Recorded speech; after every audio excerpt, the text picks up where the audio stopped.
हम ovarian cancers के बारे में बात करेंगे। तो ओवेरियन कैंसर क्या होता है? जैसे कि आप सभी जानते हैं कि ओवरी एक हमारे बॉडी का एक इम्पॉर्टेंट ऑर्गन है जो कि हार्मोन रिलीज करते हैं, जिससे हमें प्रेगनेंसी भी होती है, जिससे मेंसेस भी आते हैं और उसी से हमें अगर हार्मोन सिक्रीशन मेनोपॉज के बाद बंद हो जाता है तो पोस्ट मेनोपॉजल सिम्टम्स होते हैं। तो ये ओवरी में कभी कभी कैंसर डेवलप हो जाता है, कोई इरेगुलर ग्रोथ हो जाती है और उससे कैंसर बनता है। तो ये जो ओवेरियन कैंसर होता है, इसके क्या क्या रिस्क फैक्टर्स हैं, किन कारणों से ओवेरियन कैंसर होने के खतरा रहता है और उसके चांसेस बढ़ जाते हैं। तो इसका एक सबसे इम्पॉर्टेंट रिस्क फैक्टर होता है एज। जैसे जैसे हमारी एज बढ़ती जाती है, हमें ओवेरियन कैंसर होने का खतरा बढ़ता जाता है।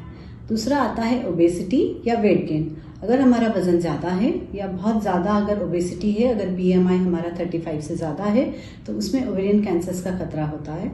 ओवेरियन कैंसर के साथ साथ ओबेसिटी और पॉलीसिस्टिक ओवरीज होने के भी चांसेस बढ़ते हैं, और जो जिनको पॉलीसिस्टिक ओवरीज होती हैं उनमें भी ओवेरियन कैंसर्स का खतरा बढ़ता है।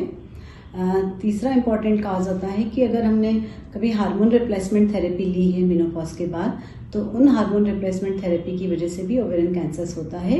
लेकिन आजकल हम जो HRT यूज़ करते हैं ये बहुत ही अपग्रेडेड है, और उसमें जो हम प्रोजेस्टेरॉन यूज़ करते हैं बहुत हाई क्वालिटी का प्रोजेस्टेरॉन रहता है, जिससे कि ये खतरा बहुत ही मिनिमाइज हो जाता है।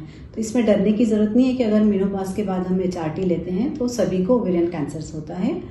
इसके बाद आता है कि यदि हमने कभी IVF का ट्रीटमेंट लिया है या प्रेगनेंसी का ट्रीटमेंट लिया है, तो उसमें हम जो ओवुलेशन इंडक्शन की ड्रग्स यूज़ करते हैं, अगर वो लंबे समय तक यूज़ की जाती है तो उसमें भी ओवेरियन कैंसर्स के चांसेस बढ़ जाते हैं। अगर आपको ब्रेस्ट कैंसर की हिस्ट्री है, अगर आपके खुद के अंदर ब्रेस्ट कैंसर हुआ है, तो ओवेरियन कैंसर्स के चांसेस बढ़ते हैं। अगर फैमिली हिस्ट्री होती है ब्रेस्ट कैंसर की, ओवेरियन कैंसर की या कोलोरेक्टल कैंसर की, तो उनमें भी ओवेरियन कैंसर्स के चांसेस होते हैं। तो यदि आपको फैमिली हिस्ट्री या पर्सनल हिस्ट्री है कैंसर्स की, तो आपको स्क्रीनिंग कराना चाहिए कि कहीं आपको कैंसर बन तो नहीं रहा है। अगर आपने जैसे कि मैंने बताया कि ये सारे चांसेस रहते हैं ओवेरियन कैंसर्स के होने की। जैसे कभी आपने बर्थ नहीं दी है कभी बेबी को, या पूरे 9 मंथ तक अगर प्रेगनेंसी नहीं गई है, तो उसमें भी ओवेरियन कैंसर्स के चांसेस होते हैं।